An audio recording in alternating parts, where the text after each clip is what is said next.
एक railway station है, इसका नाम है बमरोली। बमरोली रेलवे स्टेशन के पास में जो ट्रैक है वहाँ पर कुछ लोग जाते हैं। ये तारीख थी 22 अगस्त 2025 की रात लगभग पौने 12 बजे के आसपास। कई लोग थे, उनके पास एक लाश होती है और लाश को वो उस ट्रैक पर रख देते हैं और इंतज़ार कर रहे थे कि कोई ट्रेन आएगी और उसके बाद इसके क्षतिग्रस्त हो जाएगा या क्षत विकसित हो जाएगा। वो इंतज़ार कर रहे थे और इंतज़ार करते करते एक ट्रेन आती है जो कि डिब्रूगढ़ एक्सप्रेस गाड़ी होती है। जैसे वो उस लाश के ऊपर से गाड़ी गुजरती है उसके बाद लाश के कई टुकड़े हो जाते हैं। रात का अंधेरा था, उन्होंने अपने अपने मोबाइलों की टॉर्च जलाते हैं, एकदम पास में जाते हैं और जाकर देखते हैं और देखने के बाद कहते हैं कि हाँ, इसके कई टुकड़े तो हो गए लेकिन ये अभी भी इसकी पहचान हो जाएगी। एक काम करते हैं, फिर से इस ट्रैक पर इसको लाश को रख देते हैं और जब दूसरी ट्रेन गुजरेगी तो उसके बाद और ज़्यादा टुकड़े हो जाएंगे। दरअसल इस ट्रैक पर लगभग 204 ट्रेनें हैं जो लगभग 24 घंटे में गुजर जाती हैं। ट्रेन आ रही थी, जा रही थी और उसके लाश के छोटे छोटे टुकड़े हो रहे थे। जैसा उन्होंने सोचा था कि इसकी पहचान ना हो, ठीक वैसे ही हो जाता है। और उसके बाद फिर पुलिस तक ये सूचना पहुंचती है कि ट्रैक पे एक लाश पड़ी हुई है। पुलिस आती है, उस लाश को कब्जे में लेती है। कब्जे में लेने के बाद पोस्टमार्टम में बस यही आता है कि उसके छोटे छोटे टुकड़े हो गए हैं। लेकिन क्या हुआ, कैसे हुआ, इसके बारे में पुलिस ने जानने की तमाम कोशिशें की लेकिन पुलिस को जब सफलता नहीं मिलती है, ऐसे ही सूचना दी जाती है अलग अलग थानों में कि ये एक लाश मिली है, इसकी के बारे में कहीं कोई सूचना हो तो आकर यहां संपर्क कर सकता है, लेकिन कोई संपर्क नहीं करता। पुलिस मजबूरन 72 घंटे बाद उस लाश का अंतिम संस्कार कर देती है जो टुकड़े में लाश मिली थी। अब कातिल कौन है, कत्ल किसने किया है, क्यों किया है, इसका सवालों का जवाब जानने की तमाम कोशिशें की जा रही थी लेकिन ऐसा लग रहा था कि शायद कातिल कभी पकड़े नहीं जाएंगे।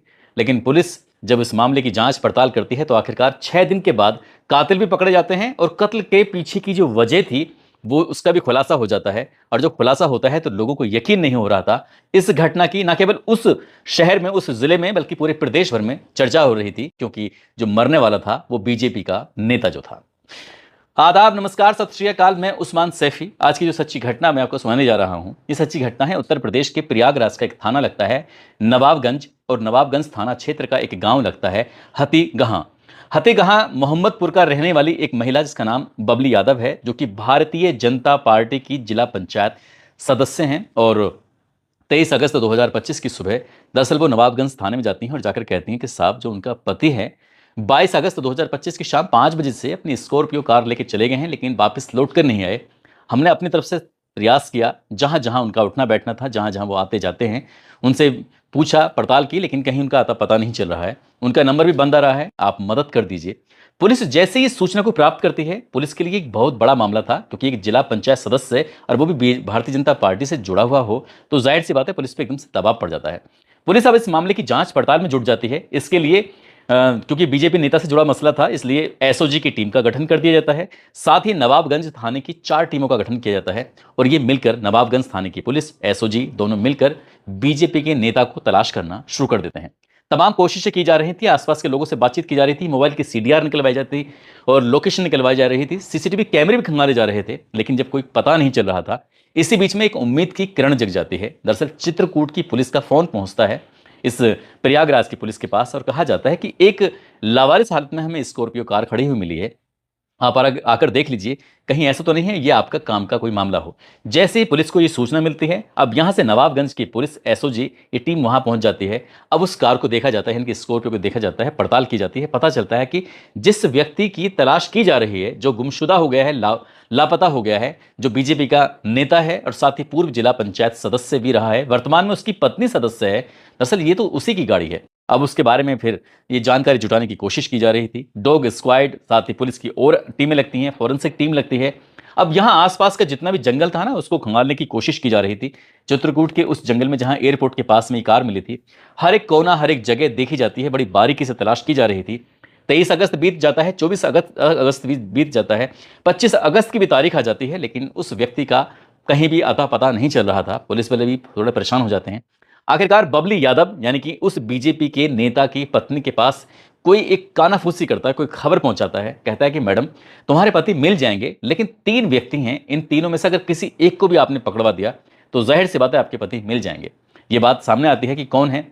एक नाम सामने आता है डॉक्टर उदय यादव का, और साथ ही जो कि कंपाउंडर का काम करते हैं, निजी हॉस्पिटल में वो रह कर काम करते हैं। एक नाम है राम सिंह यादव का, जो कि पीडब्ल्यूडी विभाग में स्टेनो का काम करते हैं, उनकी जॉब है। तीसरा नाम था विजय यादव, जो कि उदय यादव यानी कि डॉक्टर उदय यादव का भाई होता है, नाम विजय यादव होता है, जो कि एजी ऑफिस मोड़ पर चाय की दुकान चलाते हैं। उन्होंने कहा कि आप तीनों में से किसी एक के बारे में पता कर लीजिए, आपके पति मिल जाएंगे।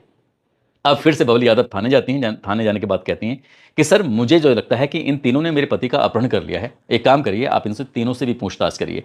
पुलिस अब इन तीनों की भी तलाश में जुट जाती है, लेकिन तमाम कोशिश करने के बावजूद भी आखिरकार इन तीनों में से ज़्यादा किसी का पता चल नहीं पाता। लेकिन राम सिंह पकड़ा जाता है, भगवतीपुर चौराहे के पास से पकड़ा जाता है।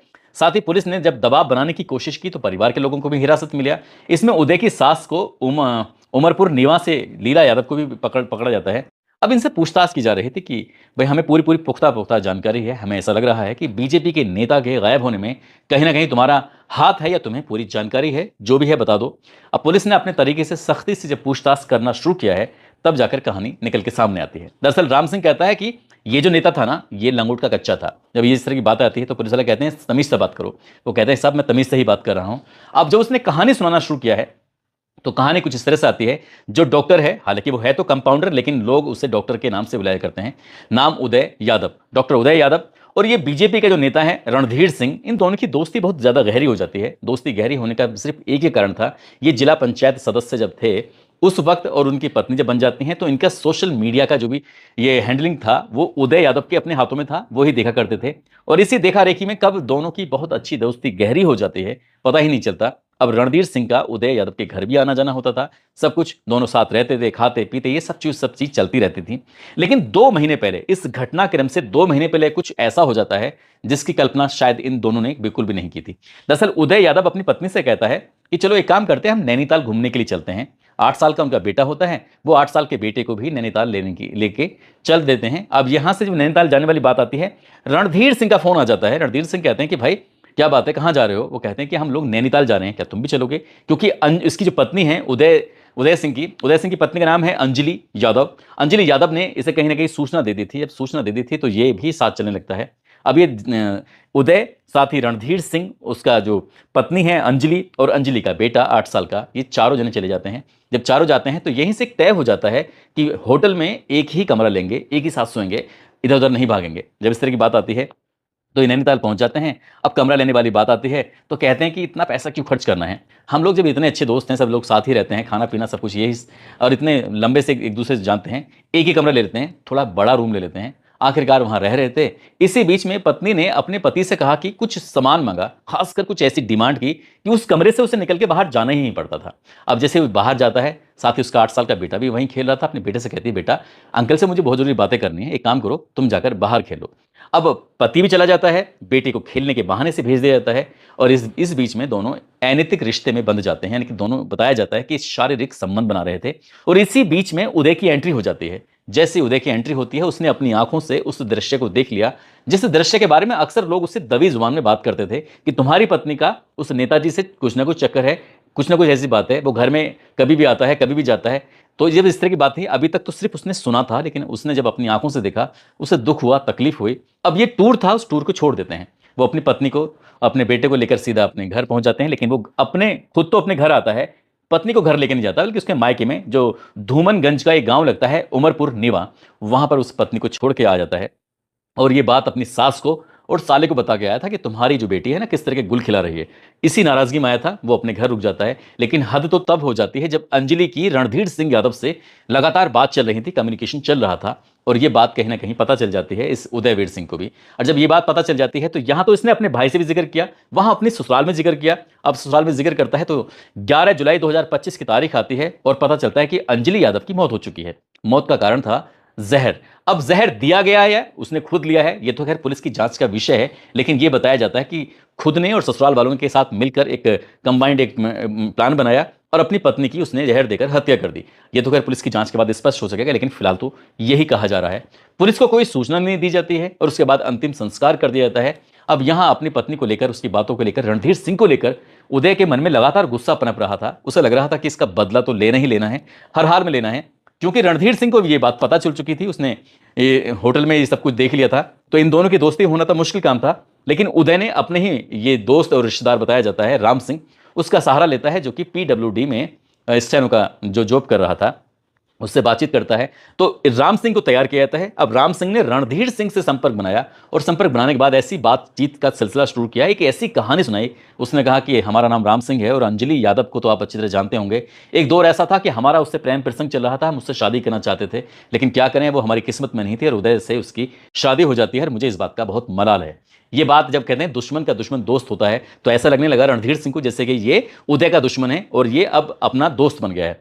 लेकिन ये कहानी थी, ये एक ऐसा था कि उसको सिर्फ एक ट्रैप किया जा रहा था, उसको एक फंसाया जा रहा था। राम सिंह ने ऐसा जाल बिछाया कर वो जाल में आ जाता है, दोस्ती गहरी हो जाती है और ये प्लानिंग कर लेते हैं। और प्लानिंग करने के बाद उदय ने अपने भाई से, जो कि चाय की दुकान चलाता था, विजय, उससे बात की, अपने साले से बात की और सास से बात की। इस साले और सास ने मिलकर रवि पासी का और जय सिंह का इंतजाम किया और उन्होंने कहा कि हम 50,000 रुपये लेंगे, इस बॉडी को जहां भी तुम हत्या करोगे हम ठिकाने लगा देंगे। तारीख चुनी जाती है 22 अगस्त 2025 की। नवाबगंज बाजार के पास एक ढाबा होता है, वहां बैठकर आराम से खाना वाना खाते हैं और खाना खाने के बाद खूब सारी शराब पीते हैं। और शराब इसको, यानी कि रणधीर सिंह को, पूर्व जिला पंचायत सदस्य जो कि बबली यादव के पति, जो बीजेपी के नेता हैं, उनको जानबूझकर ज्यादा मात्रा में शराब पिलाई जाती है। जब वो बेहोशी की हालत में हो जाते हैं, उसके बाद यहां से गाड़ी चलने लगती है और जो गाड़ी चल रही थी तभी कोई भारी वस्तु उनके सर में मारी जाती है और जो बेहोशी जैसी हालत में हो जाते हैं, उसके बाद उनकी गला दबाकर हत्या कर दी जाती है। लेकिन उदय का गुस्सा अभी भी शांत नहीं हो रहा था। उसे बार बार वो मरे हुए इंसान को जो पीछे पड़ा हुआ है गाड़ी में, उसको फिर भी मार रहा है, पीट रहा है, छेत रहा है और अपना गुस्सा जाहिर कर रहा है, क्योंकि ये सारी कहानी पुलिस को राम सिंह ने सुनाई थी। उसके बाद यहां से वो अलग जाते हैं। अलग जाने के बाद जो गाड़ी चल रही थी, इनका इरादा था कि इसको कहीं ठिकाने लगाते हैं, लेकिन रवि पासी और जय सिंह ने कहा कि इस लाश को हम अपने तरीके से ठिकाने लगाएंगे और ये बमरोली रेलवे स्टेशन के पास, ट्रैक के पास लेके जाते हैं। उन्हें पता था कि यहाँ से इस ट्रैक से 24 घंटे में 204 ट्रेनें गुजरती हैं, जो एक्सप्रेस भी होती हैं और धीमे चलने वाली भी होती हैं। इस लाश के इतने टुकड़े हो जाएंगे कि कोई अंदाजा भी नहीं लगा पाएगा कि मरने का क्या कारण था। फिर भी उन्होंने एहतियात के तौर पर उसके चेहरे को किसी ईंट पत्थर से पूरी तरह से बिगाड़ दिया था, ताकि ऐसा ना हो कि इसके चेहरे की पहचान हो सके। और उसके बाद वो आराम से इत्मीनान से देख रहे थे। डिब्रूगढ़ एक्सप्रेस गाड़ी जब उस ट्रैक से गुजरती है तो वहां पर लाश रखी हुई थी और उसके कई टुकड़े हो जाते हैं, लेकिन उनको तसल्ली नहीं होती है। उसके बाद फिर से इंतजार किया जा रहा था कि और गाड़ी आएगी, उसके और टुकड़े होते हैं और जब उन्हें तसल्ली हो जाती है कि अब इसकी पहचान होना बहुत मुश्किल है, इसलिए वो वहां से निकल जाते हैं। रवि पासी और जय सिंह ये निकल जाते हैं, साथ ही जो तीन होते हैं, राम सिंह, विजय और जो उसका एक नौकर भी साथ में था, सुजीत जिसका श्रीवास्तव जिसका नाम है। अब यहां से ये जब तीनों चारों निकलते हैं, इनका मकसद था कि हम चित्रकूट की जंगल की तरफ ये कार लेके जाएंगे और वहां जाने के बाद इसमें आग लगा देंगे। लेकिन जब ये गाड़ी एयरपोर्ट के पास पहुंचती है तो अचानक ये गाड़ी खराब हो जाती है और जैसे ही गाड़ी खराब होती है तो उसके बाद फिर ये वहीं छोड़ के उसको निकल जाते हैं। ये गाड़ी दूसरे दिन यानी कि 23 अगस्त को ही मिल जाती है। इस घटनाक्रम का खुलासा 28 अगस्त 2025 को हत्या के 6 दिन के बाद होता है, लेकिन लोगों को यकीन नहीं हो रहा था कि हत्या के पीछे की ये वजह है। बबली यादव ने तो यहां तक आरोप लगाया कि किसी बड़े नेता के कहने पर आकर ही हत्या की गई है, लेकिन वो बड़ा नेता कौन है तो नहीं, उसके बारे में कोई जानकारी नहीं उन्होंने दी मीडिया को। साथ ही उन्होंने कहा कि जब इसकी उदय यादव की बहन की शादी होती है तो 2.5 लाख रुपए उधार लिया था, ये 2.5 लाख रुपए वापस लेने की बात कर रहे थे, वो ना देने पड़े इसलिए इन्होंने हत्या की है। लेकिन पुलिस के सामने जो बात आती है वो यही आती है कि अंजलि यादव, जो कि उदयवीर की पत्नी होती है, रणधीर सिंह के उसके साथ अवैध संबंध थे और इस अवैध संबंध के बारे में उदय सिंह को पता चल जाता है और इस बात पर उसकी हत्या हो जाती है।